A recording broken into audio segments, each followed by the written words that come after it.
আল্লাহ তাআলা বলছেন ওয়াইতিল মুতু মিন কুল্লি মাকানিন ওয়া মা হুয়া বিবাইয়্যিত, জাহান্নামে মানুষের মরণ মানুষকে চতুর্দিক থেকে ঘিরে ধরবে কিন্তু মরবে না। লা ইয়ামুতু ফিহা ওয়া লা ইয়াহইয়া, জাহান্নামে কেউ মরবেও না, জাহান্নামে কেউ বাঁচবেও না। তাহলে এটা কেমন জায়গা হলো? জাহান্নাম এমন একটি জায়গা যেখানে মানুষ মরেও না, যেখানে মানুষ বাঁচেও না। আবু হুরায়রা রাদিয়াল্লাহু তাআলা আনহু বলেন, রাসূল সাল্লাল্লাহু আলাইহি ওয়াসাল্লাম বলেছেন, ইন্না সাকরাতাল লাযীমুল তুলকা মিন শাফিরি জাহান্নাম, একটা বিশাল পাথর, 1 কোটি মণ ওজনের পাথর একটা যদি জাহান্নামের মুখের উপরে ছেড়ে দেওয়া হয় তাহলে নিচে পৌঁছিতে সময় লাগবে 70 বছর। 1 কোটি মণ ওজনের একটা পাথর যদি 1 ঘন্টা যায় কত যেতে পারে? যদি 1 দিন নিচে যায় কত কিলো যেতে পারে? যদি 1 মাস নিচে যায় কত কিলো যেতে পারে?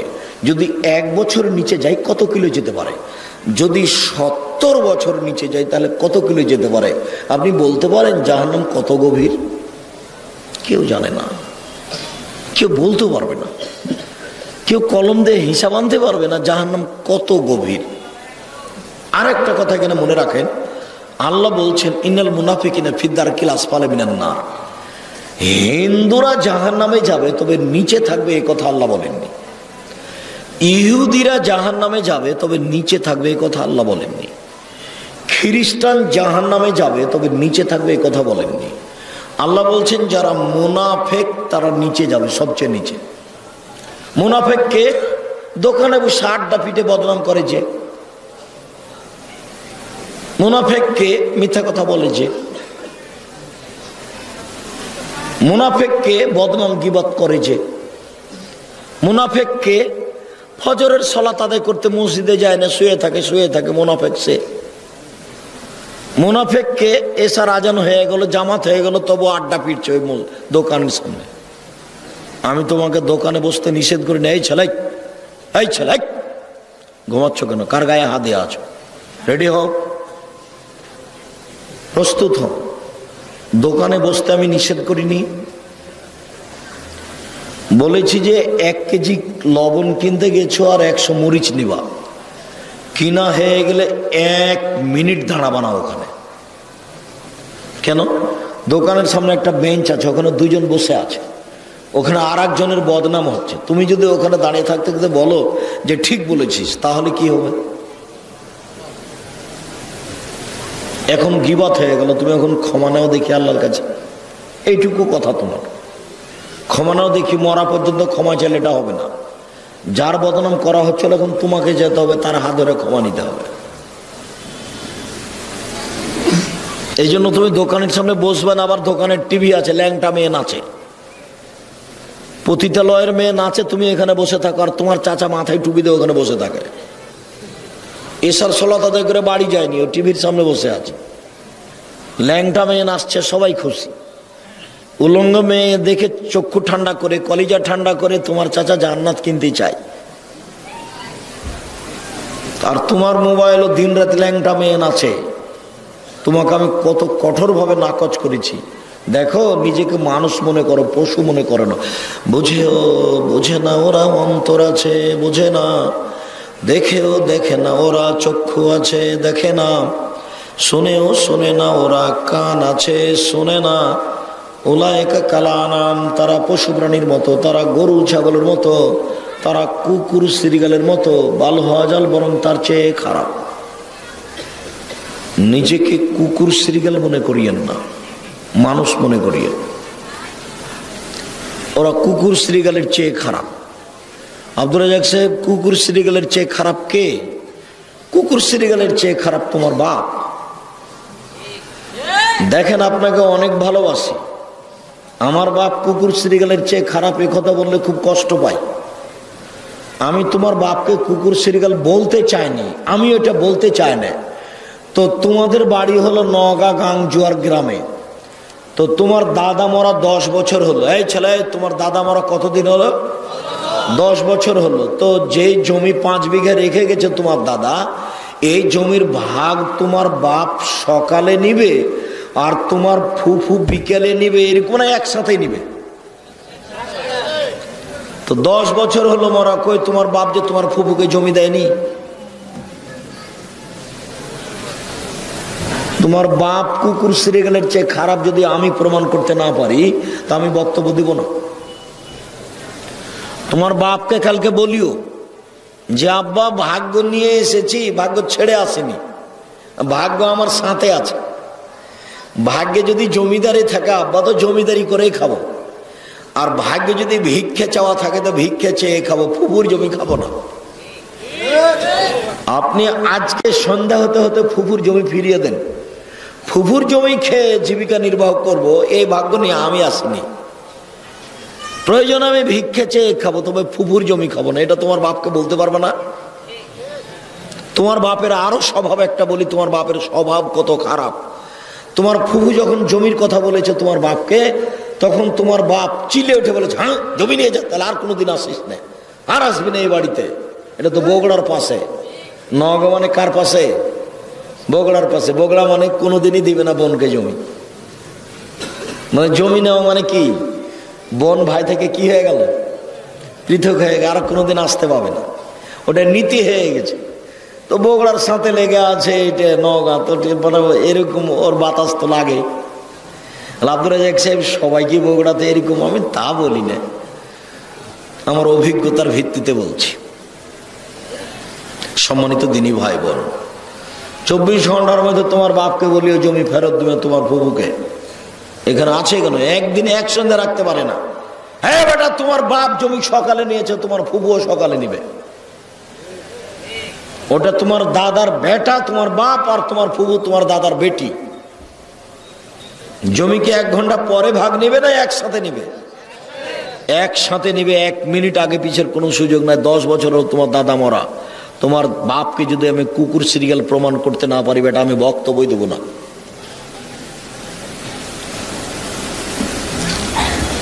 হকটা বুঝে চলার চেষ্টা করো। মুনাফিক যে সেই জাহান্নামের নিচে থাকবে। দোকানে আড্ডা পিটো না, জাহান্নামের নিচে যেতে হবে। মুনাফিকই করো না। আজান হওয়ার সাথে সাথে এশার সালাত আদায় করতে যাবে। এশার সালাতে যেতে পারে না যে সেই মুনাফিক। ফজরের সালাতে যেতে পারে না যে ল্যাব গায়ে দিয়ে শুয়ে থেকে যায় সেই মুনাফিক। আমি বলিনি এ কথা, কে বলেছেন? মুহাম্মদ সাল্লাল্লাহু আলাইহি ওয়াসাল্লাম বলেছেন। আমার বলার কি আছে এত কঠিন কথা? আমি এত কঠিন করে বলার সাহস পাবো কোথায়? রাসূল সাল্লাল্লাহু আলাইহি সাল্লাম বলেন, ইন্না গিলজা জিলদেহি ইসনানি আরবাউনা জেরা, একজন জাহান্নামীর গায়ের চামড়া 42 হাত মোটা। একজন জাহান্নামীর গায়ের চামড়া কত মোটা? 42 হাত মোটা। ওয়াইন্না জিরসাহু মিসলু উহুদিন, একজন জাহান্নামীর দাঁত হলো উহুদ পাহাড়ের সমান বড়। উহুদ পাহাড় হলো 8 কিলোমিটার লম্বা আর 4 কিলোমিটার প্রশস্ত। আল্লাহ তাআলা বলছেন, কালেহুন, যখন মুখমণ্ডল থেকে গোশতখান সরে যাবে, জাহান্নামের গরম পানি মুখে দেওয়ার সাথে সাথে মুখ থেকে যা চামড়া গোশত আছে সব ঝরে যাবে শরীর থেকে। তখনই বিশাল 8 কিলোমিটার লম্বা দাঁত থাকবে, এভাবে লম্বা হয়ে, মুখে গোশত নাই। এটা হলো বিভৎস আকৃতি। কি দিয়ে আমি তোমাকে আকৃতির কথা বুঝাই? এ কথা আল্লাহ বলছে। খুব ভয়াবহ বিভৎস আকৃতি। রাসূল সাল্লাল্লাহু আলাইহি ওয়াসাল্লাম বলেন, ওয়ান্না ফাকুজু মিসলু বাইজা, একজন জাহান্নামের উরু রান হলো 39 কিলোমিটার লম্বা। বাইজা পাহাড়ের সমান। দাঁত কত লম্বা? 8 কিলো। রান উরু কত লম্বা? 39 কিলোমিটার। 39 কিলোমিটার। 3 নয়, 3 আর 9, 3 নয়, 39 কিলোমিটার একজন মানুষের উরু এলানটা। অবায়না মানকে বাইল কাফের সালাসাদিন রাকিবুল মুসরে, একজন জাহান্নামীর ডান কাঁধ থেকে বাম কাঁধের ব্যবধান একটা দ্রুতগামী ঘোড়ার 3 দিন 3 রাতের পথ। অথবা এই কানের লতি থেকে এই কাঁধ পর্যন্ত ব্যবধান 3 দিন 3 রাতের পথ। অন্য মাজলিসু মিন জাহান্নাম বাইনা মক্কা ওয়াল মদিনা, একজন জাহান্নামীর বসার জায়গা হলো 450 কিলোমিটার। একজন জাহান্নামীর বসার জায়গা যদি 450 কিলোমিটার হয়, আর প্রতি 1999 জন লোক যদি জাহান্নামে যায়, প্রতি 1999 জন লোক যদি জাহান্নামে যায়, তাহলে পৃথিবীর জন্ম থেকে যত মানুষ এসেছে, যত মানুষ আছে, যত মানুষ আসবে, এতগুলো মানুষের যদি 1999 লোক জাহান্নামে যায়, তাহলে কত মানুষ জাহান্নামে যাবে? জাহান্নাম কত বড়! আল্লাহর নবী বলছেন, সমস্ত মানুষ আর সমস্ত জিন যদি একসাথে জাহান্নামে ঢোকে, তো দরজাতে ঢুকতে অসুবিধা হবে না। এ কথা মুহাম্মদ সাল্লাল্লাহু আলাইহি ওয়াসাল্লাম বলেন। জাহান্নামকে টেনে বিচারের মাঠে নিয়ে যাওয়া হবে। ইয়াউমুল কিয়ামা জাহান্নাম, জাহান্নামকে টেনে হেঁচড়ে বিচারের মাঠে নিয়ে যাওয়া হবে। জাহান্নাম কথা বলতে পারে, অবাক! জাহান্নাম কথা বলতে পারে। লা ইয়াজালু তুলকা ফিন্নার ওয়া তাকুল হাল মিন মাজিদ। জাহান্নামে মানুষকে দেওয়া হবে, আর জাহান্নামকে বলা হবে, হালিম তালা, তুমি কি পূর্ণ? জাহান্নাম তুমি কি পূর্ণ? জাহান্নাম তুমি কি পূর্ণ? তখন জাহান্নাম বলবে, হালমি মাজিদ, আর কি কিছু আছে? এই কথা বলবে। যেমন জাহান্নাম বলবে আর কি কিছু আছে, ফাওয়াজা কাদাম রব্বুল ইজ্জত, তখন আল্লাহ তাআলা তার পাটাকে জাহান্নামে ঢুকিয়ে দিবেন। ফায়ানজাবি বাজা বাজান, তখন জাহান্নামে কিছু অংশের মধ্যে ঢুকে আঁটো সাঁটো লেগে চিপে এভাবে আঁটো সাঁটো হয়ে যাবে। আর জাহান্নাম বলবে, কত কত কত, যথেষ্ট যথেষ্ট যথেষ্ট।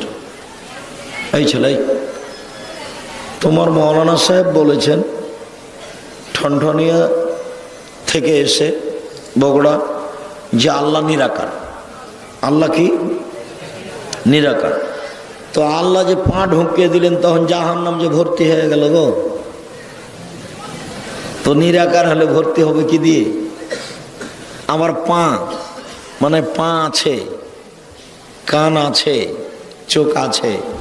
ওই হাদিসের কথা ভুলে গেলেন যে রাসূল সাল্লাল্লাহু আলাইহি ওয়াসাল্লাম বলছেন, আমার উম্মতের 70,000 মানুষকে বিনা হিসাবে আল্লাহ জান্নাতে দিবেন। প্রত্যেক হাজারের সাথে আরো 70,000।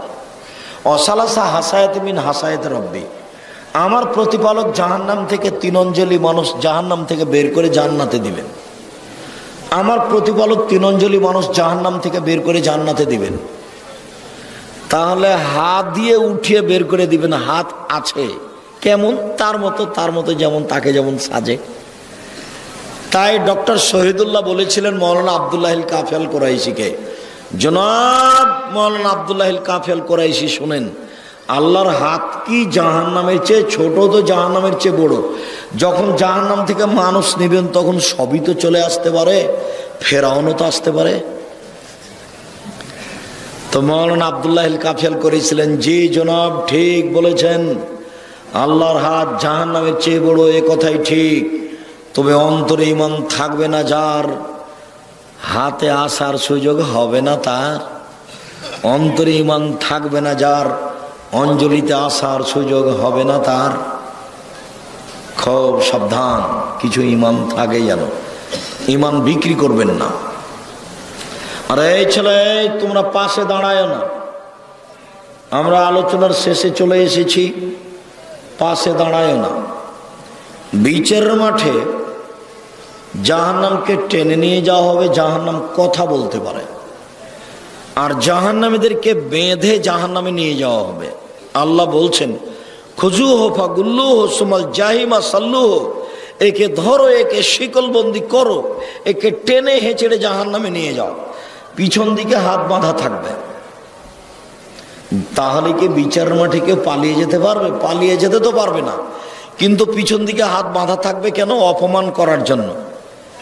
গায়েবান্ধা পলাশবাড়ির মুজিবুর বিএসসি বলেছিলেন, আমি জেলে নিজে থেকেই যাব, আমার হাতে যেন হাত করা না দেওয়া হয়, এটা লজ্জার ব্যাপার। ইন্দিরা গান্ধীর হাত পিছন দিকে বাঁধা থাকবে, কেউ খুলতে পারবে না। ফেরাউনের হাত পিছন দিকে বাঁধা থাকবে, কেউ খুলতে পারবে না। স্বৈরাচারী স্বেচ্ছাচারী মানুষের হাত পিছন দিকে বাঁধা থাকবে, কেউ খুলতে পারবে না। জাহান্নামের উল্লেখযোগ্য শাস্তি হলো আগুন।